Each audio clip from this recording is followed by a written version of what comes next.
sini saya akan mengajak kita sekalian untuk mempertimbangkan kesulitan yang kita hadapi ketika membaca Matius pasal yang kedua ayat yang ke-23. Setibanya di sana ia pun tinggal di sebuah kota yang bernama Nazaret. Hal itu terjadi supaya genaplah firman yang disampaikan oleh nabi-nabi bahwa ia akan disebut orang Nazaret. Nah, di dalam konteksnya Yusuf membawa pulang Yesus dari pengungsian di Mesir ke daerah Galilea, tepatnya di Nazaret. Yusuf melakukan demikian karena dinasihati oleh malaikat untuk tidak membawa Yesus ke daerah Yudea, mengingat Arkelaus yang terkenal dengan kelalimannya itu telah menjadi penguasa di sana menggantikan ayahnya Herodes. Dan seperti yang tadi kita sudah baca bersama, perihal Yesus dibawa ke Nazaret dikomentari oleh Matius sebagai penggenapan dari nubuat para nabi di dalam perjanjian lama. Sekarang mari perhatikan ringkasan pengamatan dari David L. Turner mengenai kesulitan memahami maksud dari Matius pasal 2 ayat 23. Kesulitannya sederhana, tidak ada teks nubuat Alkitab yang merujuk kepada Yesus sebagai orang Nazaret, apalagi menyebutnya secara eksplisit dia akan disebut orang Nazaret. Nah, di sepanjang sejarah eksegetisnya telah muncul banyak spekulasi mengenai apa yang dimaksudkan Matius di dalam teks itu. Ada yang mengatakan itu adalah semacam permainan kata antara nama kota Nazaret dengan kata Nasir di dalam perjanjian lama. Nah, menurut pandangan ini, Matius hendak mengatakan bahwa Yesus adalah seorang Nasir, semacam Simpson kedua seperti yang saudara baca di dalam kitab Hakim.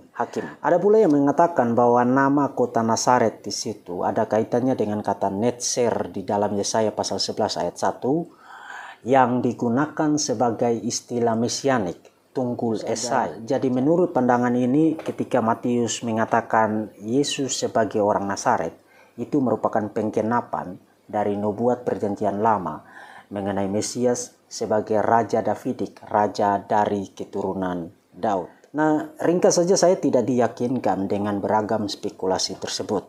Dan karena itu saya mengajak kita untuk mempertimbangkan observasi eksegetikal yang menolong kita untuk menyimpulkan sebenarnya apa yang dimaksudkan oleh Matius di dalam teks tersebut. Perhatikan klausa hopos plerote to reten diaton profeton hoti nasorayos kletesetai. Nah, kata profeton pada klausa yang tadi sudah Anda perhatikan di screen itu adalah bentuk genetif jamak dari kata profetes yang berarti nabi-nabi. Dan itu berarti Matius tidak bermaksud untuk berbicara mengenai nubuat spesifik dari satu orang nabi tertentu berdasarkan satu ayat tertentu di dalam perjanjian lama. Matius pasti tidak bermaksud begitu. Bentuk jamak itu mengindikasikan secara jelas Matius hendak mengarahkan kita untuk memperhatikan berbagai teks nubuat mengenai Mesias di dalam perjanjian lama. Pertanyaannya adalah teks-teks mana yang harus kita amati? Bukankah terdapat banyak sekali teks mesianik di dalam perjanjian lama? Nah, sebenarnya Matius tidak meninggalkan kita dalam keadaan kebingungan total karena dia memberikan petunjuk mengenai teks-teks apa saja yang harus kita perhatikan. Dan itu mengantar kita kepada observasi yang kedua.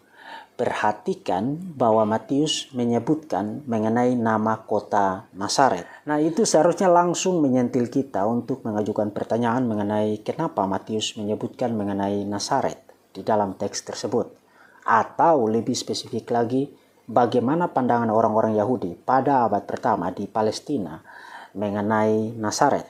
Kalau Anda memiliki pengetahuan geografis mengenai Nazaret pada abad pertama dan asosiasi mental yang terkait dengan Nazaret pada masa itu, Anda tidak akan kesulitan untuk menemukan gagasan bahwa pada masa itu Nazaret dianggap sebagai tempat yang tidak signifikan, tidak disukai, dan dianggap tidak dapat menghasilkan sesuatu yang baik. Dengan kata lain, Nazaret dianggap sebagai tempat yang terpinggir, yang marginal, dan itu berarti Nazaret merupakan tempat yang tertolak di dalam asosiasi mental orang-orang Yahudi pada abad pertama. Perhatikan kata-kata Filipus kepada Nathanael yang menginformasikan kepada dia bahwa mereka telah menemukan Mesias, anak Yusuf dari Nazaret.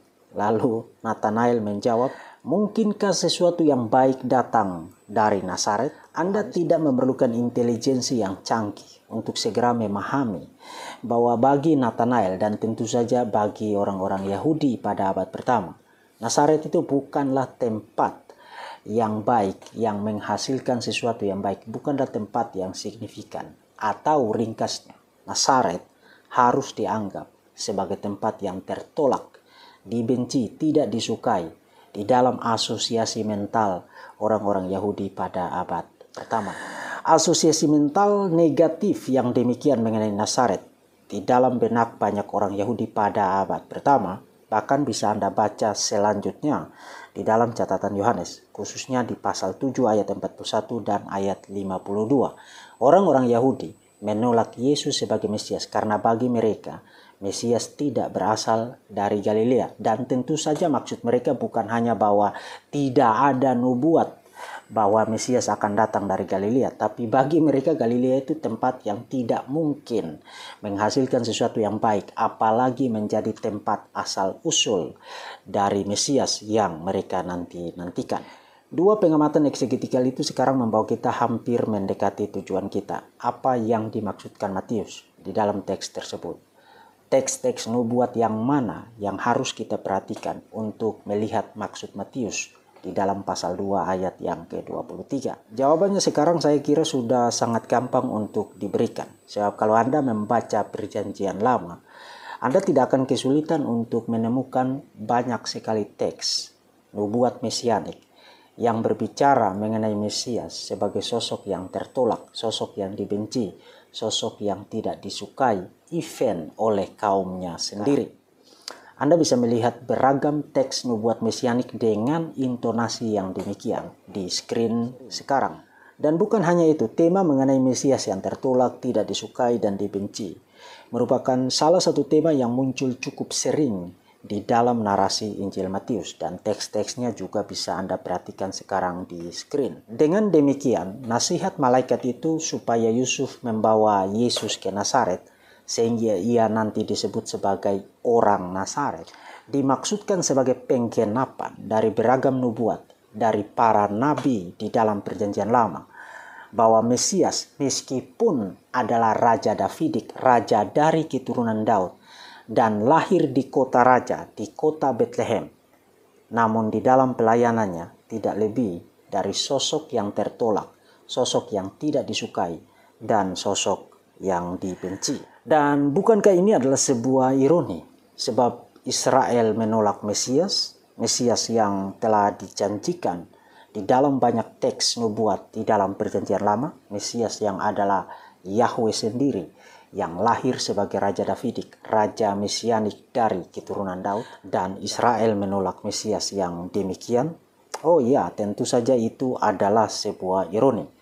Tetapi itu bagi saya bukanlah ironi terbesar. Ironi terbesarnya adalah jika setelah 2 milenia, setelah banyak sekali tinta ditumpahkan, banyak upaya telah dilakukan, banyak penjelasan telah disediakan, banyak informasi telah diberikan, memperlengkapi, menginformasikan, menjelaskan, memberitahu saudara bahwa Yesus sesungguhnya adalah Mesias yang dijanjikan di dalam Perjanjian Lama, dan bahwa saudara tidak dapat menikmati hidup kekal, memperoleh keselamatan tanpa mempercayakan hidup saudara kepada Dia. Kalau saudara tetap menolak Dia setelah semua upaya yang sangat luar biasa banyak itu adalah ironi yang sangat besar, bahkan ironi dengan konsekuensi yang sangat mengerikan. Saudara akan membayar itu dengan harga yang genap, yaitu penghakiman dan hukuman yang kekal di dalam neraka yang kekal. Tapi itu bukan akhir dari pesan berdasarkan observasi eksegetikal ringkas yang saya sajikan di sini. Kalau saudara adalah orang Kristen yang mengalami kesulitan, intimidasi, persekusi, penjara, bahkan ancaman kematian karena iman saudara kepada Kristus, jangan menjadi tawar hati. Sebab Kristus, Sang Mesias, Raja Davidik, Yahweh yang menjadi manusia menjalankan misi kemesiasan, misi penebusan, pun mengalami hal yang demikian. Dia hidup sebagai sosok yang tertolak, sosok yang tidak disukai, sosok yang dibenci. Bahkan mengakhiri hidupnya dengan penghinaan yang sangat hina, dipukuli, diludahi, dipaku pada salib yang kasar itu, disalibkan, mati secara terhina, dikuburkan dalam keadaan terhina, tapi bangkit pada hari yang ketiga. Artinya ada pengharapan bagi setiap penderitaan, kesulitan, intimidasi yang saudara alami karena iman saudara kepada Kristus Yesus, Tuhan dan Juru Selamat kita. Dan itulah sebabnya harus selalu terngiang-ngiang di telinga kita dan harus selalu ada di dalam benak kita dan terpatri di dalam jiwa raga kita apa yang pernah dikatakan oleh Tuhan Yesus Kristus. Berbahagialah orang yang tidak menjadi kecewa dan menolak Aku.